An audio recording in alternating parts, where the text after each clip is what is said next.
Hello and welcome to ThePrint. This is Bidisha and you're watching Economics. Today, I want to break down a policy move that might look modest at the first glance, but could quietly shape India's economic trajectory for years. I'm talking about the Reserve Bank of India's 25 basis point repo rate cut on the December 5th, 2025, which brought the policy rate down to 5.25%. Most headlines described it simply cheaper EMIs, more room for borrowers, and a comfortable end of year signal for businesses. But I want you to look deeper because the timing, the context, and the intent behind this decision point to something larger than a routine rate adjustment. Now, first, let's understand what does this rate cut really represent. This rate cut came at a moment the RBI described as a rare Goldilocks period. The governor's own words, a phase where India is experiencing robust GDP growth with the fiscal year 2026 forecast upgraded to 7.3% and low stable inflation with the outlook revised downward. In other words, the central bank didn't cut rates because something was broken. It cut rates when things are going well. The stance stayed neutral, indicating the RBI is not signaling a long, aggressive easing cycle, at least for now. So, why cut the repo rate during stability? Because the global environment is far from stable. Interest rate paths in major economies remain uncertain. Commodity prices are volatile, geopolitical tensions are unpredictable, and the rupee has seen some pressure this year. Seen in that light, the rate cut is not simply about boosting demand.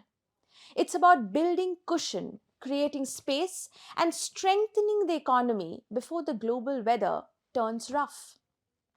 This is where a more structural interpretation becomes useful. What I would like to call the liquidity for resilience cycle, or LRC.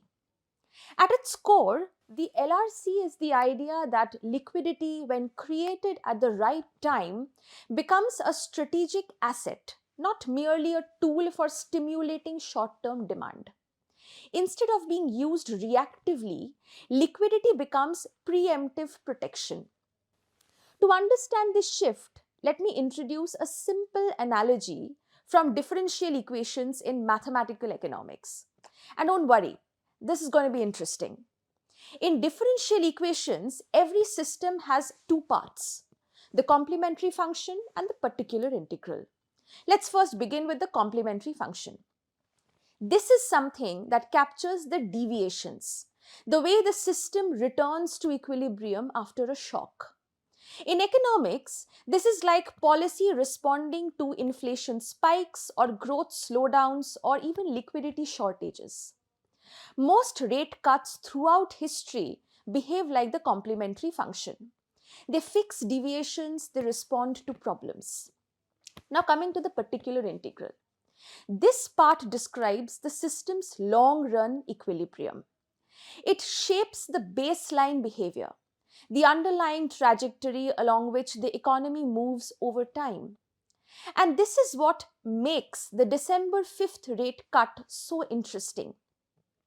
This move behaves less like a complementary reaction and more like a particular integral shift. The RBI isn't just correcting a deviation. It is shaping the intertemporal equilibrium, the long-term path of India's liquidity conditions even before the disruptions arrive. This is the essence of the liquidity for resilience cycle. Liquidity is being built not because the system is weak, but because the world is unpredictable. It's a strategic buffer, like strengthening the foundation of a building before the storm. So, how does preemptive liquidity help in building resilience? Number one, a more liquid banking system can absorb shocks better. Sudden capital outflows, volatile currency conditions, or stressed bond markets hit less violently when banks are holding comfortable liquidity. Number 2, it keeps credit channels open. Even when global conditions tighten, MSMEs and firms need access to credit. Liquidity ensures that financing doesn't freeze. Number 3, it supports domestic sentiment. Lower EMIs and easier credit conditions lift confidence among households and businesses, a vital ingredient for investment cycles. Number 4, it creates the opportunity for productive investment. Lower borrowing costs make it easier for firms to expand manufacturing, adopt technology, invest in automation, strengthen exports, and build long-term capabilities. Now, to be precise, this is not guaranteed. We will only know over time whether the added liquidity flows into productive sectors or speculative ones.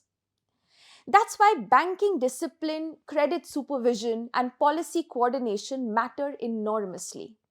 Liquidity can build resilience, but only if it flows through the right channels. Now let's widen our lens to look at the global implications of this. Domestic benefits are clear.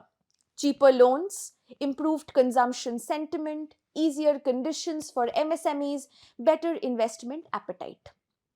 But the larger story is that India now is too interconnected with the global system to think of itself as a purely domestic economy anymore. A resilient India has spillover benefits. Number 1, investor confidence. Foreign investors see India as a relatively stable emerging market anchor. Policy predictability matters enormously for capital inflows. Number 2, global supply chains. Companies reassessing their supply chain risks increasingly treat India as a reliable base when financing and currency conditions are stable. Number 3, regional demand stability. India's growth offers a stabilizing influence in Asia's demand landscape. Here again, these are analytical interpretations, not guaranteed outcomes. But the early signals are clear. Resilience at home strengthens India's position abroad. And easing policy at the moment of domestic stability amplifies the effect. This is exactly why this rate cut appears as a turning point disguised as a routine move. Looked at narrowly, this is a 25 basis point rate cut.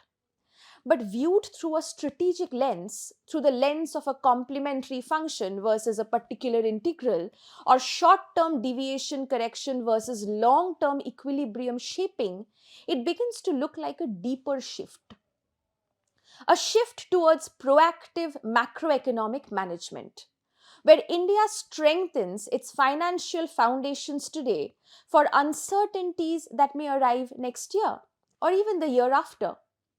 Whether the liquidity for resilience cycle fully takes shape will completely depend on how banks behave, how credit transmits, how global conditions evolve, and how the RBI communicates and coordinates. But if managed well, this period could be remembered not as a routine rate cut, but as the moment India began reinforcing its macroeconomic equilibrium for the decade to come. A structural shift disguised as a small adjustment.